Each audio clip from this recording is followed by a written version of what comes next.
704 once again for episode, what is this, 56? Yes, episode 56 of the 815 Exchange. And we got an absolutely stacked episode.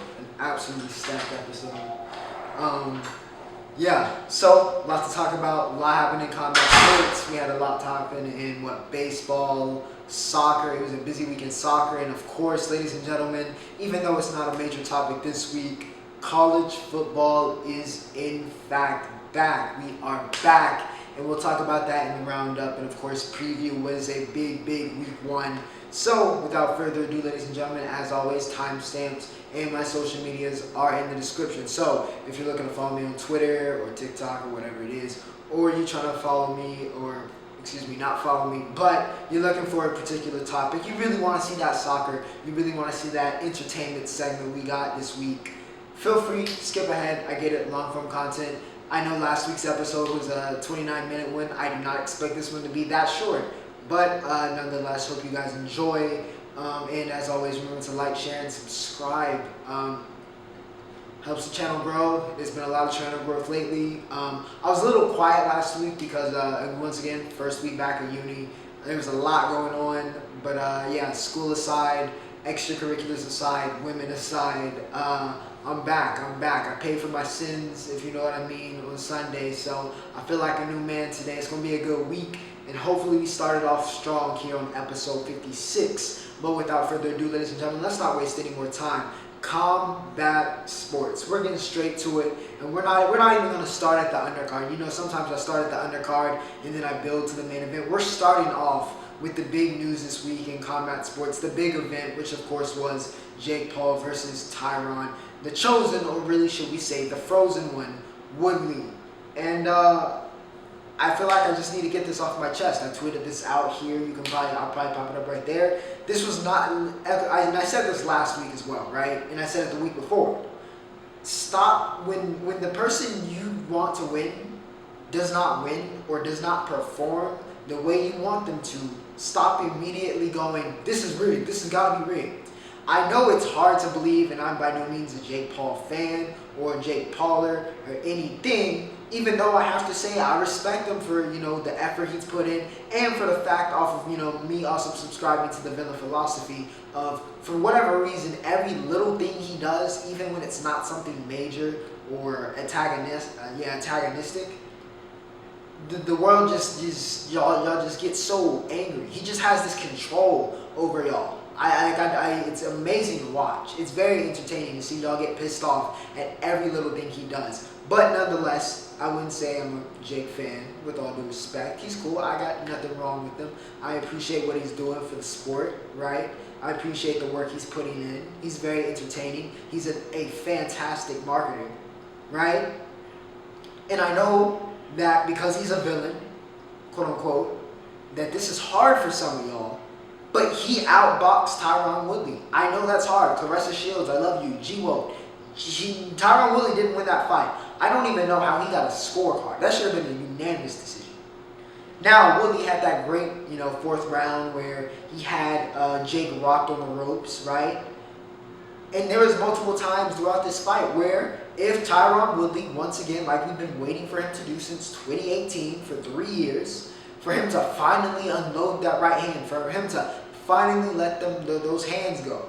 We've been waiting for 3 years, and it's still not here, which tells me that at 39 years old, it's not coming back. It's not coming back. Now, he can go get that tattoo. He can go get that rematch, but at this point, Jake's only getting better. It seems like Woodley's only getting worse. I don't think he wins the second fight if they do it. Honestly, I don't think Tyron Woodley did anything in that fight. Sure, he had him rocked. There are many fights where a fighter gets rocked but then wins very decisively, right? That happens. It's boxing, okay? That does not justify him getting a second fight. But nonetheless, Woodley once again had moments, but just couldn't uncork the hands. All credit due to Jake. He's getting better. He fought a very smart fight. A very smart fight. You can tell he's putting in the time. You can tell he's got some people that understand the game around him, because there were times where he could have burnt himself out, right? He showed he had the cardio to win all 8 rounds, correct? Even though people were like, oh, he's breathing heavy. Yeah, he's tired. You're going to get tired in an MMA match or a boxing ring or any sport. You're going to get tired, right? The game about endurance is not about not being tired. It's about being able to function when tired. That's what conditioning is about. It's about how do you operate when you are tired. When you hit that wall, can you get that second, third win, right? Can you keep going even though you are tired? And Jake showed he was able to do that. He outboxed Tyron Woodley. I know that hurts for people to say, but it's the truth. It's the truth. That's what happened. The problem child, still undefeated. We'll see what he does next. Could be Tommy Fury. I would be very interested in that one. I think that's pretty almost, from what I've seen from Tommy, honestly, that's a pretty even fight. I think skill level wise and experience wise. And I think that's kind of like the next evolution if Jake really wants to, do this boxing thing. Take on an actual boxer. In Fury, big name, a boxer that became a star versus a star that became a boxer, it writes itself. It's an easy way to market that. And of course, you got the Tyson connection, besides the fact that Tommy already has his own, legion of fans from Love Island. So I think that would be the move. I'd be interested in that. But yeah, Jake, like they said on the commentary, he's got his pick. He's got his pick of the dozen. He's got a chance, at whoever he wants. And yeah, we'll see how that goes. Moving on here, as I said, stop. Amanda Serrano. Amanda Serrano got the goods, man. Amanda Serrano. Listen, I've seen a little bit of Amanda, and I heard about Amanda. She was kind of in my top 3, I guess, pound for pound women, with Katie Taylor and of course Clarissa Shields. But this was the first time I really got to, and I feel like for a lot of people, this was the first time I really got to see Serrano work. And I also want to give a shout out to Mercado. Only 23 years old. I think she has a very bright future, like Serrano was stating. She hung in there with one of the best in the world. She hung in there, and it wasn't like she was horrifically overmatched. And only 23 years old, if she stays in this game, keeps fighting, she could also one day be on that, women's pound for pound list. So all credit due to Mercado. But Amanda, she's got the goods, man. She's so good. An incredible body puncher. And yeah, her combinations, her volume, it was just fantastic. It was fantastic to watch. And for a sport that's been branded boring, which is women's boxing, has kind of had that label of, oh, nobody knocks each other out, or it's just not that exciting. That was a good fight. That was a very good scrap. And yeah, all the credit due to Amanda Serrano, one of the best of all time, obviously. Shout out to Puerto Rico. Shout out to Amanda, because yeah, she made me a fan for sure. Daniel Dubois, the one of the hottest prospects in really not just heavyweight boxing, but all of boxing, did what he did. First round KO. He's so soft spoken. I think Dubois can really become a big star, man. I really like what he's got to offer, skills wise, and just personality. He's just, you can't not like Dubois. He gets rid of Kuzmano in the first round. Easy work there. Montana Love, another person that made me a fan. This was honestly a good card, by the way. So shout out to Jake and whoever else was out there promoting for this fight. Shout out to Showtime. But yeah, Montana Love putting 140 on notice. Took out Ivan Baranchyk, a former 140 titleist. Corner stoppage in the 7th. Man, Montana, he's got the goods. Just like I said for Amanda, Montana Love's got the goods, certifiably so. So shout out to him. He did his thing. He definitely did his thing. And of course, like I said, Tommy Fury got the unanimous decision against Anthony Pretty Boy Taylor. Taylor, it was a no contest, man. Fury just completely outclassed him. Would have liked to see him get the finish, just for the statement it would have made. But it's clear that Tommy, he's very early on. He's got potential. I think he's, maybe I'm being a little bit lighter. A lot of people are like, oh, he's garbage, blah, blah, blah, blah, blah, blah, blah. I think he's got potential. I think he's he's still very young, and he's still, inexperienced. I think there's certain, attributes that are like, okay, that could really be something. But there's also areas where he needs to improve, and I think that comes with time, and that comes with work. And this is what, this era for him is really all about, is getting in work. I do think he needs to take a step up in competition and not be fighting cans and people with, non-winning records. I think he needs to take that step up. But don't throw him to the wolves. Obviously, that wouldn't he's not on that level yet. One day, possibly, but not yet. So that's why, sure, throw him in there with Jake. Good publicity, more experience, there you go. Easy fight to make. I think that's the next fight to make for both of them. We'll see if we get it. Fury could have had a better performance here, but overall, it is what it is. But yeah, good event. Good event. Honestly, it wasn't like the chiller events where it's a little bit of a show, but it was a good overall event. So yeah, credit to him. Jake won. He won the fight. There's no discussion. It wasn't close enough for me to be like, oh, maybe Tyron. No, Jake won. Get out of your feelings. Get out of your feelings. That's it. That's it. Get out of your feelings. UFC also had an event. They had UFC Vegas. I forget which number. But it was headlined by Gogo Chizazi taking on Edson Barboza, everybody's favorite kicker, Edson Barboza. But it was Goga, I think in round 3, that took out Edson, which is just tough to see, man. Because a lot of people like Edison, a lot of people like the way he fights. But Goga was he showed a different element. He showed a different element that makes you think, okay, he got past Barboza. Let's see what he does next. Let's see how he does against some of these top-ranked contenders in that division. So, shout out to Goga, big-time KO over Barboza. There was also another insane knockout. Feels like that happens every UFC event, so credit to him, credit to the matchmakers. But yeah, Goga beats Edson, and that was Combat Sports. All right, now to move over to the MLB. Yes, the MLB. We got a little bit of news here and there, sprinkled, here and there. Yeah. All right. Shohei Ohtani, even though it wasn't a great week for the Angels, of course the Orioles, we're not talking about them with 20 straight because they played the Angels, and in classic Angels performance, they lost. They let the Orioles break their losing streak. But Shohei Ohtani, the favorite for the MVP, did hit 20 stolen bases. Nope, not home runs, 20 stolen bases. This is an ace-level pitcher who's leading the league in home runs and has 20 stolen bases. He's one of the few men to ever hit 40 and 20. To join, the 40 and 20 club. Insane stuff. I don't think Trout actually has done 40-20. So just crazy stuff from Shohei. All credit due to him. He's a beast. One of the best players in the world, and I think the MVP this year. Going over to New York, the Mets were not in a good situation. They were not in a good situation at all this week. Javier Baez, recently acquired from the Cubs, him and his best friend, Francisco Lindor, have been feeling the flack from the Mets fans and started to do this taunt after every hit or basically every positive play. They do the thumbs down at the crowd. A lot of people had questions, and of course Baez answered on what it was, and basically because of the Mets, booing them every time, whatever, they did something negative, they decided that every time we do something positive, we're going to give a thumbs down to the fans, basically as, retaliation, whatever it is.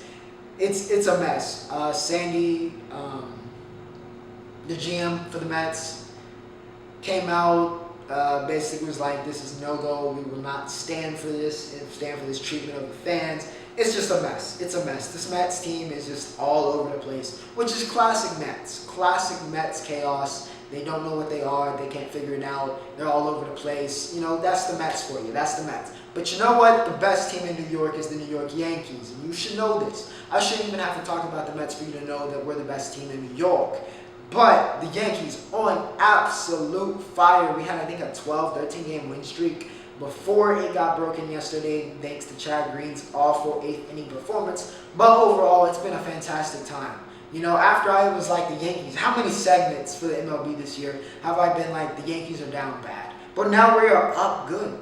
We are up good. I have to admit, we're up good. Giancarlo Stanton is acting like MVP Stanton, hitting balls to the moon.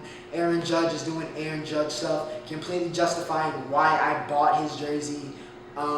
Yeah, we're Garrett Cole back in the zone. It's all good. It's all good. I'm not even worried about yesterday's loss, even though the bullpen sucks. I ain't too worried. Yankees on fire, good stuff ahead. But yeah, that was the MLB this week. Now, ladies and gentlemen, to head over to the middle part of the podcast, the middle part of the show, which, as you know, is the entertainment specter.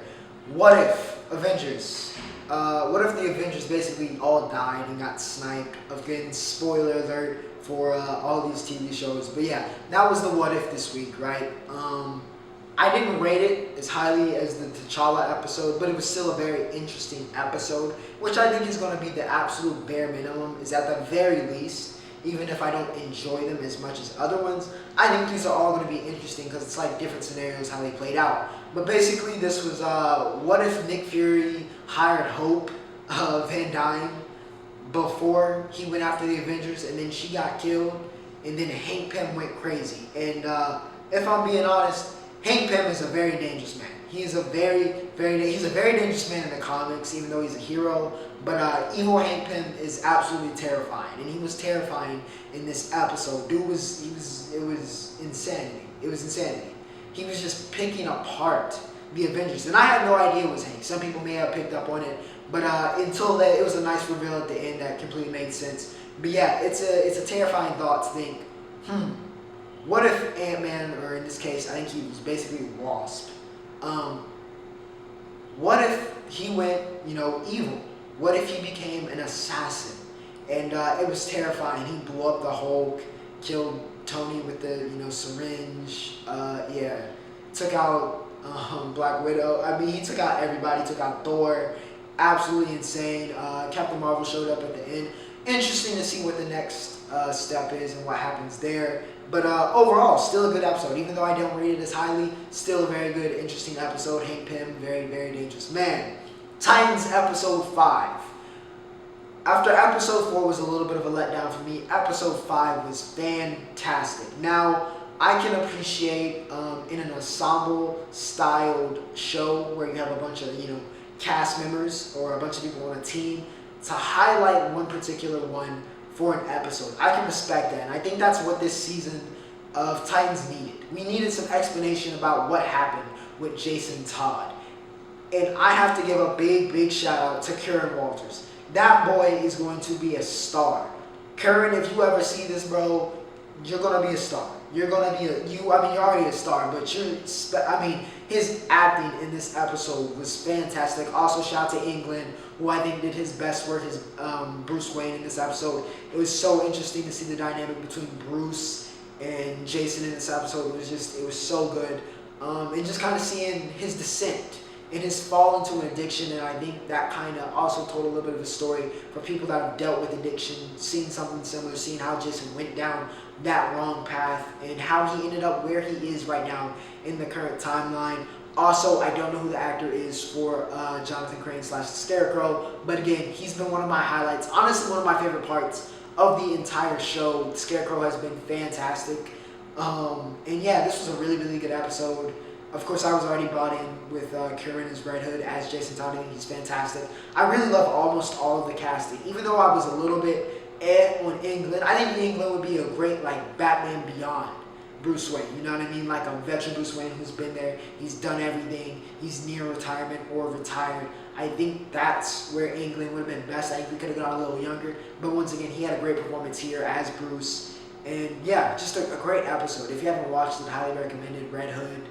Just seeing his dynamic with everybody and, how we ended up where we are. It's going to be interesting to see what happens in episode 6. I think Raven comes back next episode. So, that's great news. That's very, very, very good news. Now, let's hold over to, shout out to Shang-Chi because that comes out this weekend. I'll see if I can watch it. No promises. We'll see. But let's head over to music. We had some interesting developments, and of course, the big news was Donda. I haven't listened to it. I'm not going to sit here and lie to you. I saw 27 tracks. I saw all of the things about it. And I was once again paying for my sins of Saturday night yesterday. So I wasn't really in condition to do anything. So I have not listened to Donda yet. I've heard it was good. From all accounts, I've heard it was good. At the very least, I've heard it was mid. And there are some great moments. Shout out to my boy John Denton, a reactor. Highly recommend him. He's one of the best, music reactors, I would say. He said this was basically an album of moments. And there's a little bit too much filler, a little bit too much on the filler side, but had some good moments. So I'll get around to listening to it. Of course, Certified Lover Boy comes out on Friday, and there is no way I am not listening to my boy Drizzy Drake album the day of. I am listening to that one. So you might get Donda and CLB, kind of like a review in the same episode on episode 57. But we'll see. But Donda came out. You can let me know how you feel about it. I did listen to, however, JayB's, I guess, debut album. Even though that feels weird to say, his first solo album, SOMO FUME, Count on Me was my standout. That song was so good. The whole album was fire. I'm gonna be honest. The whole album was fuego. I also listened to Gray's album, and I know he did some production on this. Shout out to Higher Music. Shout out to AOMG. They've been killing it. They've been killing it. Besides the DNA remix, which the song was, well, I mean, the redone version was very good, and I enjoyed that. But the first music video, which we won't talk about, that was a tough situation, especially as a person of color. That was just a tough watch. Glad they cleared that up and they did it properly. But musically, man, those dudes are just, they hit another level when it comes to KR&B. So a lot of respect, highly recommended. JayB, smooth vocals, smooth production, well done, very, very, very well done. Now to head over to the last major topic before we get to our roundup, and a topic I've been very enthusiastic about lately, and that is the world of soccer or football, depending on where you live in the planet Earth. Starting in the Prem, Liverpool and Chelsea. Now Anthony Taylor was kind of tweaking with the Reece James red card. Nonetheless, it is what it is. Liverpool and Chelsea, I think, showed in this game that they are two of the elite in England, which you should have known already. Kai Havertz he's in form, bro. Kai is really, he's turning back into Bayern. He's hitting that development. It took a while to adjust, which is okay. And I think people need to understand that's okay for guys to take some time to adjust. Kai took some time to adjust, and now you see him. He's in form. He's working. He's been great. Absolutely great. And also, Ronaldo Lukaku has been absolutely fantastic lately. Since he arrived at Chelsea, I mean, he was fantastic for Inter last year. But Lukaku, he's been great. He's been absolutely great since arriving at Chelsea. And yeah, Chelsea's been great.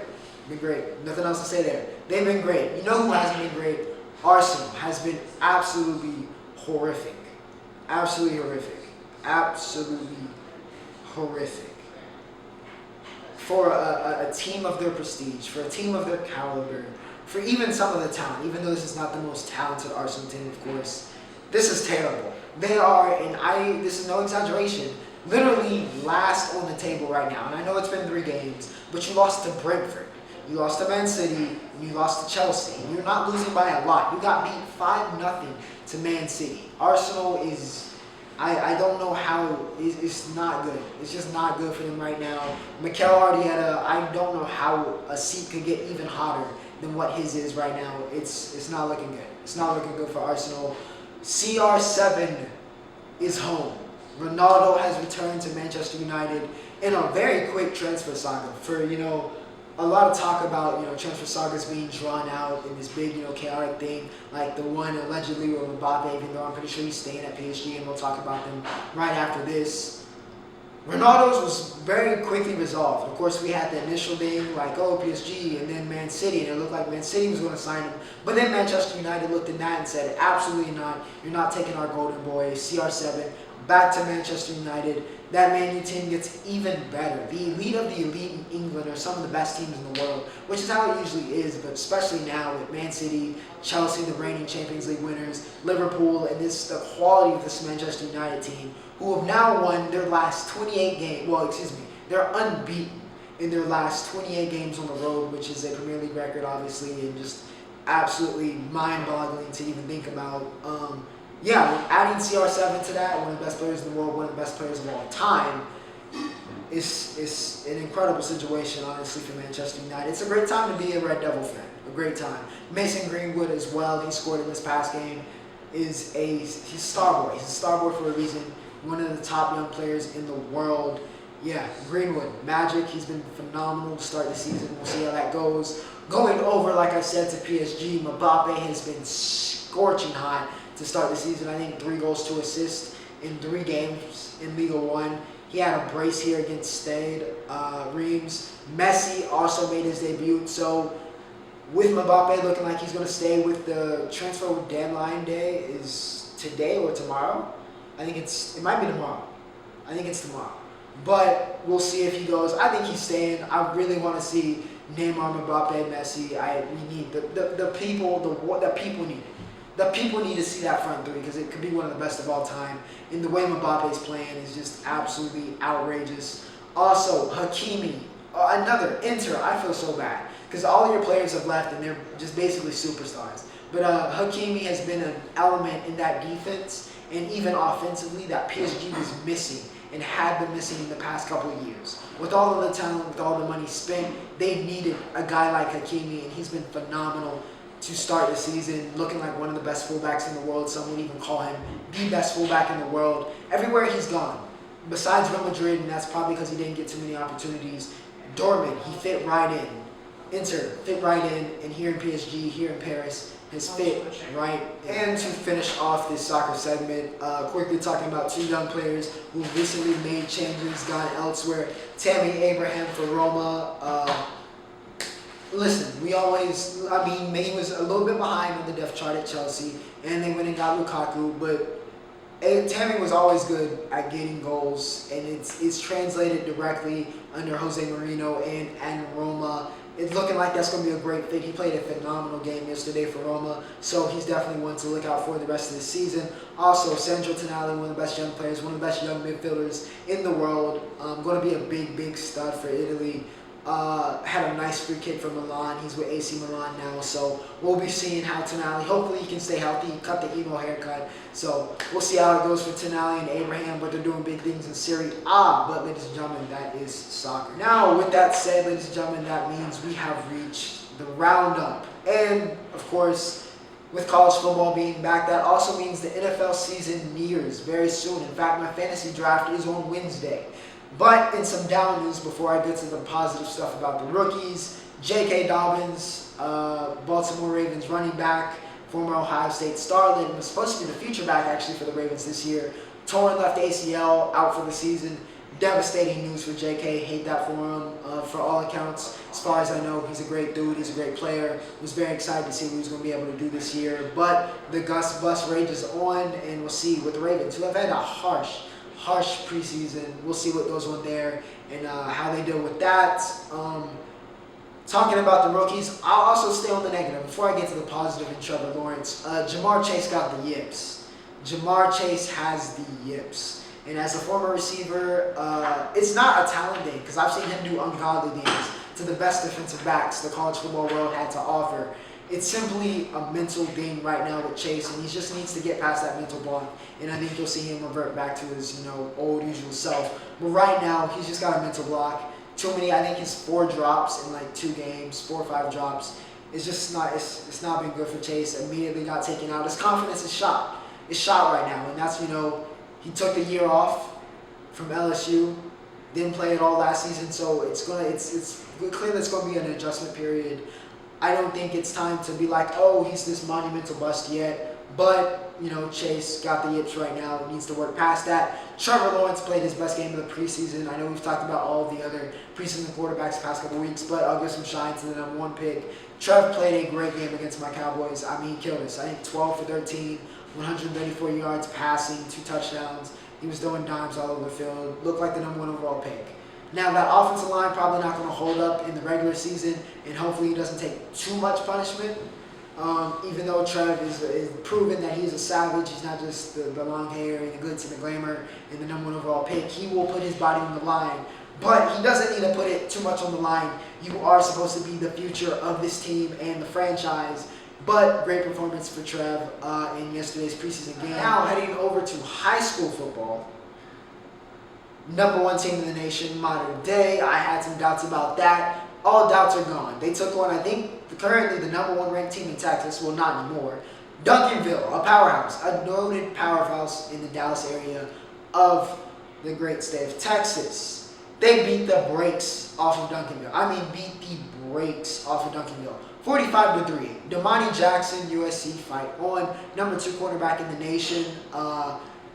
Drew up the horns down after a pick 6 on the first possession. And then the first offensive possession from modern day, just to sum up the rest of this game. Raleigh Brown, Oklahoma commit, one of the best running backs in the country, 5-star. Took it to the house looking like Reggie Bush. It was not even close. It was really not even close. Absolute slaughter. Modern day looks like they are the truth. Yet again, shout out to Coach Rolo. Formula 1. Max Verstappen wins Belgium, though it was lauded in controversy. Horrific weather. I think the race actually got cut short. Big win for Max. Lewis wasn't too happy about kind of them even going through with the race. But nonetheless, congrats to Max on the win. Big win there. And to quickly just kind of sum up some stuff before I end off here. Shout out to the USA U18 or U16 basketball teams for the 3x3, which is a sport I think is going to become bigger. I would love to see that at more All-American games or during like All-Star Weekend. I think 3v3 is very, very exciting. We got the sweep of gold, so good job for the 3x3 teams. What else? Patrick Cantley and Bryson DeChambeau had a nice duel yesterday. DeChambeau couldn't putt to save his life, and Cantley was on fire. Congrats to Pat. He gets it done there. What else? I didn't talk about this in the MMA section, but Kevin Lee is absolutely washed. He is washed. I remember when the Motown Phenom was supposed to be a phenom, but yeah, Kevin Lee is washed. Even if they gave him 165, I don't think it mattered. He's not that dude. He's just straight up not that dude. But yeah, without further ado, ladies and gentlemen, I believe we've covered everything for the week. Hope you guys enjoyed. Once again, like I said, it was a stacked episode. Second episode back in the 704. Like I said, hope you guys enjoyed. Remember to like, share, and subscribe. And without further ado, Ocho, signing off.